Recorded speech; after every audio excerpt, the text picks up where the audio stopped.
Yo, YouTube, what's up with your boy, Sports and Fitness Rants? I'm back, guys. Click that like button. Subscribe to my channel. What's up, y'all? Welcome back, guys.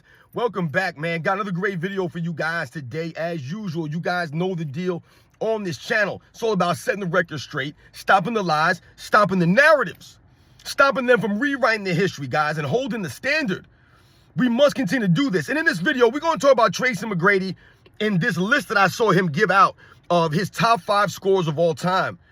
And I want to talk about him putting himself on this list. That's right, guys. I don't know why these guys always have to put themselves in these lists. It really pisses me off. It shows a lack of, once again, humility. It shows a lack of class. And that's not honorable for you to put your name, yourself, in a list. If someone asks you, yo, what's your top 5 scores of all time, and you put yourself in there, even if you believe you're a top 5 scorer of all time, why would you put yourself in that list? And we're going to talk about in this video because Tracy McGrady gave his top 5 scores of all time, and he put himself on the list. And we're going to talk about some of the other players that he had on that list, guys, because I'm not vibing with the list, the whole list overall. Some of the players I don't have any problem with, but once again, he put himself on the top 5 scores of all time list. Just corny as hell from Tracy McGrady, and I like T-Mac, man. But we got to talk about in this video. And I want to thank you guys, man. Everyone across the world, everyone across the state's been supporting my channel. Shout out to all you guys out there, all the true basketball fans that are standing up, man. Thank you guys. You truly humble me with your comments, liking my videos, subscribing to my channel. You know, you guys be hitting me up with requests for videos, and I try to get back to you guys, and I try to do these videos if you request, if I see them. Like I said, hopefully, guys, I'll be able to upgrade my situation right now. I do everything off my cell phone, so it's very hard for me to constantly be, you know, on board or up to date with all the notifications and things. So forgive me, guys, if I don't get back to you, but I truly appreciate and humble by all support, man.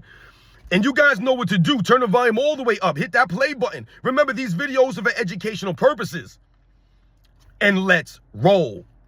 So yes, guys, like I said, man, I wanted to do a video on this list that I saw floating on YouTube. I saw Tracy McGrady gave his list of top 5 scores in NBA's history.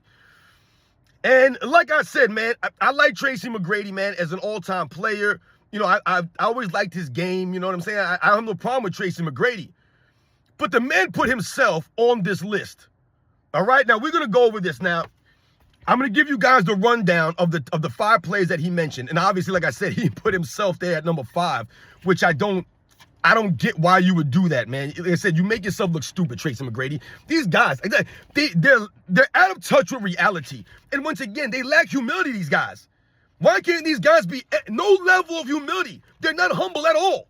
They love to inject themselves into these lists, like LeBron James, when you'll say, oh, who's your top 5 dunkers of all time? And LeBron James puts himself in a top 5 dunkers of all time list. When he knows damn well, he ain't no damn 5 top dunker all time, but he'll throw himself in that list. Right? A lot of these guys do this. They like to put themselves in these lists. Draymond Green calls himself the greatest defensive player of all time. They put themselves in this on these lists. They put themselves up there on that pedestal when they don't deserve to be there. And once again, you're lacking humility or any kind of class or integrity when you make these statements. So Tracy McGrady, the 5 guys that he mentioned, guys, and I wrote this down. He had Michael Jordan at number 1, Kobe Bryant number 2, Kevin Durant number 3, Carmelo Anthony number 4, and he put himself at number 5. Now, I don't know if Tracy McGrady thinks that because he put himself number 5, that shows humility or that shows him being humble. It does not, though, Tracy McGrady. Once again, you look like a goofball throwing yourself on this list of top 5 greatest scorers of all time. Now, does Tracy McGrady have an argument to be a top 5 scorer in NBA's history? Maybe he does, but in my opinion, Tracy McGrady has more of an argument against him being a top 5 scorer of all time than him actually being a top 5 scorer of all time.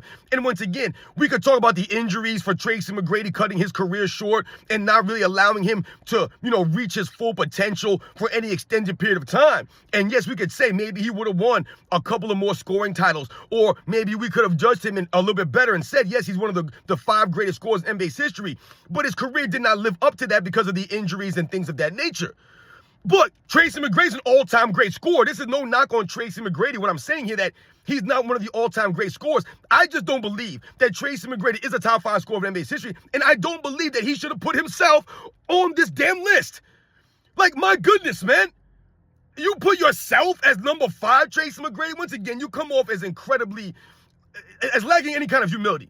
and lacking any class. It's a classless move to put yourself on one of these lists. Yo, who are the greatest players of all time? It's me. I'm the greatest player of all time, and behind me is this guy. Like, come on, man. And like I said, does Tracy McGrady think that it's not as classless because he put himself number 5 and not number 3 or number 2 or something like that?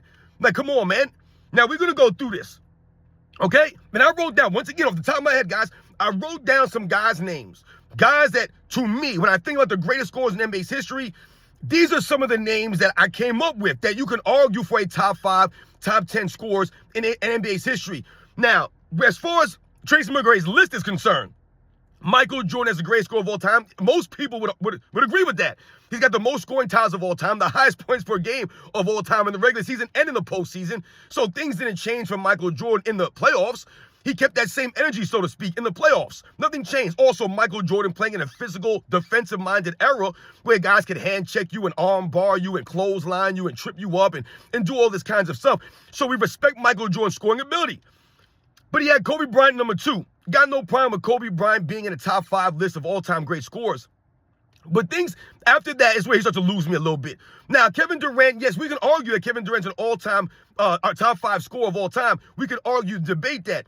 To me, Kevin Durant is a great scorer, but to me, Kevin Durant doesn't have the mindset or the scoring mindset of some of the guys that I'm going to mention, or someone like a Kobe Bryant or a Michael Jordan. He just doesn't have that mindset to attack and attack and attack and score at all costs, right? By all means necessary, right?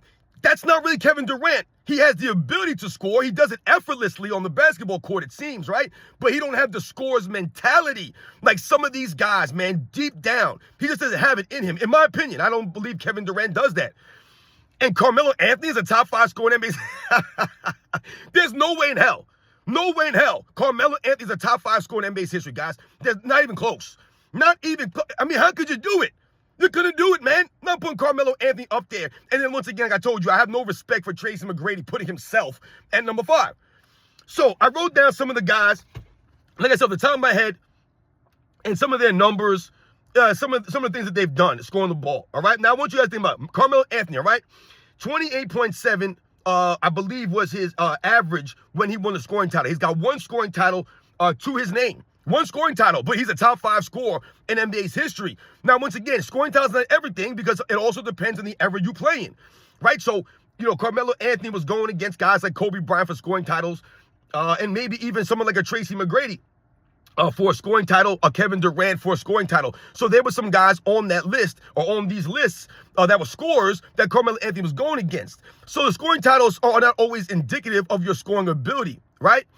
But for Tracy McGrady to have Carmelo Anthony number 4 all time, the man never averaged 30 points a game in an NBA season. Never once averaged 30 plus in an NBA season. Not once, guys, did he average 30 or more points in an NBA season. And this comes when Carmelo Anthony was playing in a very weak era, right? The era was getting softer as Melo's career went on and on and on. Once again, Carmelo Anthony known as being a scorer in his era, but not really a scorer when it matters most. Does anybody recall any of the great postseason games of Carmelo Anthony where he was leading teams to an NBA Finals or to a conference finals? Never did these things. So let's think about Carmelo Anthony. Listen, never averaged 30, 1 scoring title to his name. And the 1 scoring title that he won, I believe he only played 67 games during that scoring title season. I believe Carmelo Anthony's high in the postseason is 42 points. I believe that's his career high in scoring in the postseason, 42. So really not super impressive for someone that you're going to call the 4th greatest scorer in NBA's history. I'm not buying it. Once again, Carmelo Anthony, to me, wasn't one of those guys that scored when it mattered most or was able to lead and carry a team with his scoring, being a potent offensive scorer. Not really, to me, Carmelo Anthony ain't a top 5 scorer of all time. The thing about Tracy McGrady that he had on there, Tracy McGrady, 2-time scoring champion. I'm trying to think. I believe one of the times he had a scoring title, he played 67 games that season. I believe Tracy McGrady's high score in the postseason is 46 points. So once again, not super impressive for someone who Tracy McGrady called himself the 5th greatest scorer in NBA's history. Not really buying it. His career high in postseason was 46 points. So once again, Tracy McGrady's a great scorer. These guys are great scorers, but to me, they're not top 5 scorers in NBA's history. Tracy McGrady, I believe Carmelo's career high was 62 points, which is really good. Tracy McGrady, I believe his career high was 62. But like I told you, Melo's career high in the postseason was 42. So you're talking about a 20-point difference in the postseason. Never cracked a 50-point game in the postseason. Carmelo Anthony, like I said, playing in a really weaker, soft era than some of these other guys I'm going to mention. Tracy McGrady, like I said, his career high in the postseason was 46 points. His career high in the regular season, 62. So Kevin Durant, that he put up there, is a third-grade scorer of all time. Kevin Durant is a four-time scoring champ. So once again, you would think, or this pretty much will qualify Kevin Durant for the conversation of great scores in NBA's history. I just don't know if Kevin Durant is top 5. I don't know if he's number 3 all time. I don't know if I can put him number 3 all time. If you told me he was number 5 all time, okay, maybe. But once again, it's a conversation, it's a debate with some of these other players that I'm going to mention. Kevin Durant, you guys know his career high is 55 points? His career high is 55 points, guys. Karl Malone's career high was greater than that. I want you guys to think about that. And this goes to what I was telling you guys earlier, the mindset of Kevin Durant. He doesn't really have that killer mentality, that scores mentality deep down inside of him to go after it on the offensive end relentlessly. He just doesn't have it to me. And it's all indicative there. His career high on scoring is 55 points. That's not really that impressive for someone you're saying is the third-grade scorer of all time. Once again, Kevin Durant, like I said, being exposed is not really having that mentality of some of these other great lethal scorers that, like I said, were relentless on the offensive end. Kevin Durant. And I believe his career high in the postseason is 50 points. 50 points, guys. His career high in the postseason. Once again, where was Kevin Durant's scoring prowess in the 2016 Western Conference Finals? Where was his scoring then? When he was up 3-1 and his team lost 3 games straight. 3 straight games. Where was the scoring prowess from Kevin Durant during that time? Once again, Kevin Durant playing in a weaker, softer NBA. These are just the facts. So I'm not impressed with his 55-point career high and his 50-point career high in the postseason. Not really impressed, but Kevin Durant is one of the great scorers in NBA's history. I just don't know if he's number 3 all time, guys. Now let's go to some of the guys that were not on this list that, to me, should have been on this list. I do not believe Carmelo Anthony is a top 5 scorer. I do not believe Tracy McGrady is a top 5 scorer. If you want to leave Michael Jordan, Kobe Bryant, and Kevin Durant on those lists, I don't think there's any argument for Michael Jordan or any argument against Kobe Bryant being in the top 5 scorers. To me, Kevin Durant is borderline top 5, and I'm going to tell you guys why, and we're going to read off some of these guys. Okay, so Jerry West. Once again, Jerry West, a one-time scoring title, but we have to also think about Jerry West playing in an era with guys like Wilt Chamberlain. So when Wilt Chamberlain is averaging 50 points a game and, 40 points a game, all these crazy numbers that Wilt Chamberlain's putting up scoring the basketball, 7 straight scoring titles, that came during Jerry West playing time. So a lot of those scoring titles went to Wilt Chamberlain, right? So that's understandable. While Jerry West only has 1 scoring title, the man played an era with perhaps arguably the greatest scorer in the history of the game. So Jerry West, the greatest of Jerry West, though, is in the postseason, where the man was lethal scorer in the postseason as well as the regular season. See, a lot of these guys, they fall off a little bit in the postseason. Not Jerry West, man. He has a career high of 63 points in the regular season, and he has a career high of 53 points in the postseason. So once again, Jerry West also playing in an era where these guys could be physical, they could hand check you, they could push you, all these things. The defenders had the advantage back in the 60s when Jerry West was playing. Also, Jerry West, compared to a Carmelo Anthony or even a Kevin Durant and Tracy McGrady to a lesser degree, Jerry West was known as an elite level defensive player. So not only was he averaging 27 points a game for his entire career, the man was also an elite two-way player, playing defense at a high level. Something that Carmelo Anthony never did. Kevin Durant never really did that thing. And Tracy McGrady never really did that. So those are things that separate someone like a Jerry West as far as scoring the ball on both sides. This guy was potent on both sides. And he had the mentality to be a potent scorer. I believe he has 4 seasons of 30-plus points per game throughout his career. 4 different seasons, he averaged 30-plus points a game. And this wasn't Jerry West playing 30, 40, 50 games. He was playing 70-plus games every single one of these seasons, guys. The potency of Jerry West. Remember, the man won a Finals MVP in the 1969 NBA Finals in a losing effort because the man was sensational. He averaged like 40 points a game in the NBA Finals or whatever it was, man. So Jerry West, one of the great scorers, one of the great two-way players in the history of the game. So give me Jerry West over Carmelo Anthony. Give me Jerry West over Tracy McGrady. And once again, I'll probably take Jerry West probably over Kevin Durant. Like I said, just because Jerry West scores when it matters most, and he's going to give you on both sides of the ball. Kevin Durant does most of his damage on the offensive end. and still just as potent as a Jerry West, who was giving way more effort on the defensive end. And not to mention the playmaking skills of Jerry West. How about Elgin Baylor? He didn't mention Elgin Baylor on his list. Played with Jerry West. He has a career high of 71 points a game in the regular season. The guy dropped 71 points a game, guys, back in the 60s. And we all know he has the highest score, the highest point total in NBA Finals history. 61 points a game, guys. He scored 61 points a game against the Boston Celtics. I wonder if they say it was 1962 or I can't remember what year it was, but he scored 61 points a game, guys, in the postseason. Elgin Baylor, one of the potent scorers in NBA's history. Remember, Elgin Baylor came before Dr. J, which came before Michael Jordan. He was the inspiration for the Dr. J's, for the Michael Jordans. Elgin Baylor, with his float and creativity going to the rim, the different kinds of creative layups, the jump shot, that turnaround jump shot he had. This Elgin Baylor, guys, like I said, playing in a physical defensive era, going against, once again, the reason why Elgin Baylor doesn't have a bunch of scoring titles is because he's in an era with guys like Jerry West, Oscar Robertson, and Will Chamberlain. These guys who are scoring crazy amounts of points, guys. So shout out to Elgin Baylor.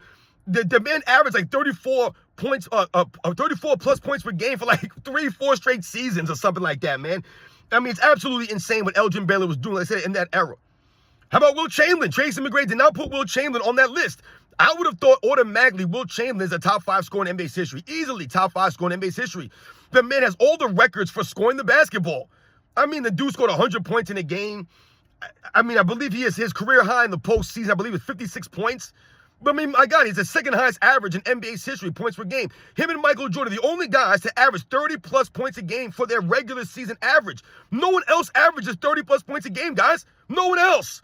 It's Will Chamberlain and Michael Jordan. You know, a lot of people try to take away from Will Chamberlain because of his postseason or his lack of postseason success. But it was Will Chamberlain, in fact, who altered his game and became less of an offensive scorer and focused more on defense and rebounding, playmaking to help his teams win. And he left the burden to scoring on other players. He allowed them to take more shots and do more scoring, and he picked up the slack on the defensive end, his playmaking, his rebounding, he was elite, an elite level rebound and an elite defensive player. One of the greatest two-way players in the history of the game, probably right behind Michael Jordan, Will Chamberlain. But Tracy McGrady didn't even put Will Chamberlain on that list. He put himself on the list, but not Will Chamberlain. Come on, man. The dude's averaging 50 points a game in a season. 7 straight scoring titles. 7 straight. With guys like Jerry West in the league, guys like Elgin Baylor, guys like Oscar Robertson in the league putting up points. Don't mention Will Chamberlain, though. He puts himself, he got Carmelo Anthony on there. He puts himself on there. Come on, T-Mac. You sound crazy, man. You do. How about Kareem Abdul-Jabbar? He didn't put Kareem Abdul-Jabbar on this list.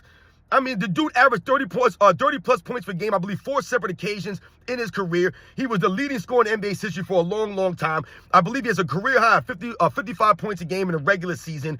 I believe he has a career high of 46 points per game in the postseason. And Kareem Abdul-Jabbar, we all know the unstoppable move, the sky hook, right? That was his go-to move. He had a go-to move, Kareem Abdul-Jabbar. Like a lot of these guys had go-to moves when it mattered most. And like I said, Kareem Abdul-Jabbar, I believe he had 2 scoring titles, I want to say. Like I said, multiple seasons of averaging 30-plus points per game.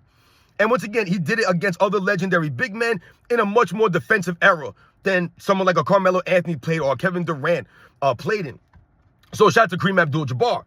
How about Allen Iverson? He didn't mention Allen Iverson, who you could probably argue pound for pound is the greatest scorer in NBA's history. You can argue that pound for pound, the dude was not even 6 feet tall, 160 pounds soaking wet. Allen Iverson playing in an era with legit big men that still was a physical game in those late 90s into the 2000s. It was still a physical game, like I said, with legit big men. You had rim protectors. You still had the Ben Wallace out there, the Kevin Garnett. You had the Tim Duncans out there.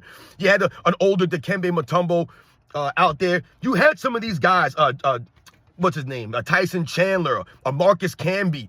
You had some guys out there still. A lot of the great big men were being phased out, but you still had legit guys down there guarding the rim. And like I said, Allen Iverson, pound for pound, might be the greatest scorer in NBA's history. 4-time scoring champ, I believe Allen Iverson, even though a couple of those scoring titles, I believe he only played like 60 games in the season or something like that. He has a career high of 60 points in a game. And I believe in the postseason, he has a career high of 55 points.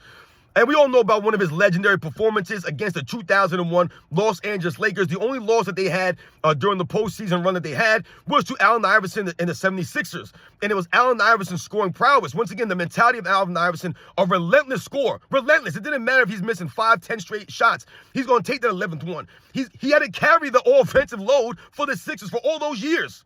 All those years, once again, playing in an era with physicality, even though he was only 160 pounds, barely 6 feet tall, Allen Iverson out there with the heart of a champion, man. Right, with the grit, always getting knocked down, always getting back up. Allen Iverson, man, had I believe four different seasons, averaging 30-plus points a game. So shout out to Allen Iverson. Tracy McGrady didn't mention him. Was Allen Iverson a greater scorer than Carmelo Anthony? I think so. Was Allen Iverson a greater scorer than Tracy McGrady? We can argue that, guys. But I think Allen Iverson got them. Once again, the consistency of Allen Iverson, the relentlessness of Allen Iverson from the late 90s into the 2000s, man. Allen Iverson, one of the great scorers in NBA's history. Like I said, pound for pound, might be the greatest scorer in NBA's history. Let's talk about George Gervin. Tracy McGrady did not mention George Gervin in his top 5 list. We can argue that George Gervin's a top 5 scorer in NBA's history, but the man has a career high of 63 points a game, 63 points in a regular season. 4-time scoring champ. I believe he won 3 in a row, 4 and 5 seasons. Similar to a Kevin Durant, I want to say.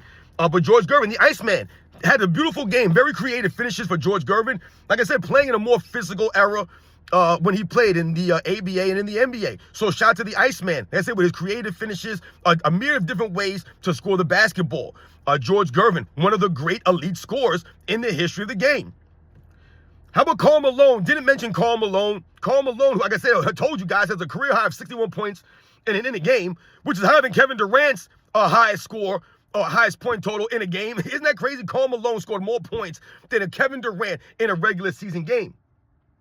And when you think about Kevin Durant scoring 50 points as his career high in the postseason, that's Karl Malone's career high, guys, in the postseason. Karl Malone, that no one really ever brings up. Karl Malone probably would have 4 or 5 different scoring titles if it wasn't for Michael Jordan. If Michael Jordan never played in the 90s, Karl Malone probably easily has 4 or 5 scoring titles, guys. But Karl Malone, one of the great scorers, probably, you could argue, the greatest scoring power forward in the history of the game. You could argue him with guys like Bob Pettit that were elite level scorers. But Karl Malone, guys, didn't mention, is Karl Malone a greater scorer than Carmelo Anthony or Tracy McGrady? I don't know. But once again, you could definitely mention Karl Malone as one of the elite level scorers. Like I said, playing in an era that played defense, that was physical. And how about Dominique Wilkins? Another guy, Dominique Wilkins, an elite scorer in the 80s into the 90s. And once again, Dominique Wilkins, same thing. I believe he has a 1 scoring title. He would have multiple scoring titles, probably 3, 4, 5 scoring titles if it wasn't for Michael Jordan. Michael Jordan multiple times beat guys like Karl Malone and Dominique Wilkins. They were the runners-up to Michael Jordan. So you're talking about multiple scoring titles for these guys. But once again, Dominique Wilkins, another great scorer. How about Pistol Pete Maravich, another guy that I wrote down on this list? I believe he has a career high of 68 points a game, 68 points in an NBA game. Pistol Pete Maravich, one of the elite scorers who could finish under the rim. He had the jump shot. I mean, just Pistol Pete Maravich could score from all kinds of ways, all kinds of plays on the court, man. So as you guys can see, man, I laid out some of these great scores in NBA's history. Now, I'm not saying that these guys that I read off are certified top 5 scores in NBA's history. To me, Tracy McGrady's list is pretty good. You got Michael Jordan on there. The 1 through 5 order is irrelevant. But you got Michael Jordan on there. You got Kobe Bryant on there. You got Kevin Durant on there. I'm not vibing with Carmelo Anthony and Tracy McGrady. First of all, like I said, even if Tracy McGrady believes he's one of the greatest scorers in NBA's history, for you to put yourself on that list, you look ridiculous. No one's going to take your list serious when you put yourself in the list. Once again, you could have thrown in any one of these guys over Tracy McGrady. You could have put Jerry West and Elgin Baylor. Where's Will Chamberlain? How's Will Chamberlain not on this list? Kareem Abdul-Jabbar, an Allen Iverson. You could have put any one of these guys on that list instead of Tracy McGrady. Once again, Carmelo Anthony, I do not believe is a top 5 scorer in NBA's history. I do not believe that. So I would have put Jerry West above him. I would have put Elgin Baylor above him, or Kareem Abdul-Jabbar and Allen Iverson above him. I would have put any one of these guys, or Will Chamberlain, above Carmelo Anthony. If I had to go top 5 guys, if I had to name top 5, like I said, I have no problem with the Jordan, the Kobe, Kevin Durant. I'm putting Will Chamberlain there. And like I said, I'm probably going to put Jerry West in there. Probably. But that's me, guys. Like I said, there's multiple guys on here that you could argue are a top 5 scorer in the history of the game. I can't put Carmelo Anthony on that list because, once again, Carmelo Anthony played in a weak, soft era of NBA, and this is some of the reasons why I have a problem with Kevin Durant being on these lists, because these guys played in the weakest era, or played in the weak era of the NBA, the 2010s. I'm not impressed with the 2010s and the lack of defense, the lack of physicality, the lack of effort that these guys gave consistently. And once again, you talk about someone like a Carmelo Anthony, someone like a Kevin Durant. They're able to rest on the defensive end and save all their energy for offense in this weak era that they played in. So once again, it's not as impressive them scoring all these points in this weak era. Is it more impressive what Kevin Durant's doing in the 2010s? Wouldn't it be more impressive if he was doing this in the 90s, or if he was doing this in the 80s, winning scoring titles, right? Right, and leading the league in scoring in the 80s or the 90s, where guys were playing legit defense. They were allowed to be physical with you. They can hand check you. They can bump you. All this stuff, man, push you off your spots. They could clothesline you. They could foul you hard, and it would only be a regular foul back in them days. With someone like Kevin Durant, his frail, skinny body, he would not go good in the 80s and the 90s. I'm not saying that he would not be an effective scorer, but once again, is he going to be a 4-time scoring champ in the 90s? Probably not.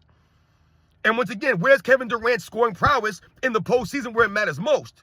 In the NBA Finals, going against LeBron James and the Cleveland Cavaliers, I'm not impressed with Kevin Durant's numbers. When he's out there being guarded by Richard Jefferson, he's out there being guarded by Iman Shumpert and Jeff Green. I'm not impressed with that. LeBron James ducked the challenge from going against Kevin Durant. Kevin Durant's a great scorer, guys. I told you, he don't have the scorer's mentality.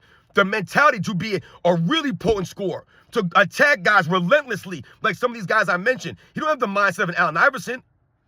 Definitely the mindset of a Kobe Bryant, a Michael Jordan, a Jerry West. No, he don't have that mindset. So you guys know the deal, man. I think Tracy McGrady's lost his mind, and I'm so tired of these guys putting themselves on these lists. It don't add up. Once again, you come across as classless. There's no honor in that. You have no integrity doing this. And you lack self-awareness, because you're not a top 5 scorer, Tracy McGrady. And even if you were to put yourself on there, allow other people, allow the fans to put you on these lists. Not yourself, but a lot of these guys, they think it's cool. They think that they're doing something by putting themselves on these lists. They look like a bunch of idiots. You guys know the deal, man. I'll catch you guys on the next one.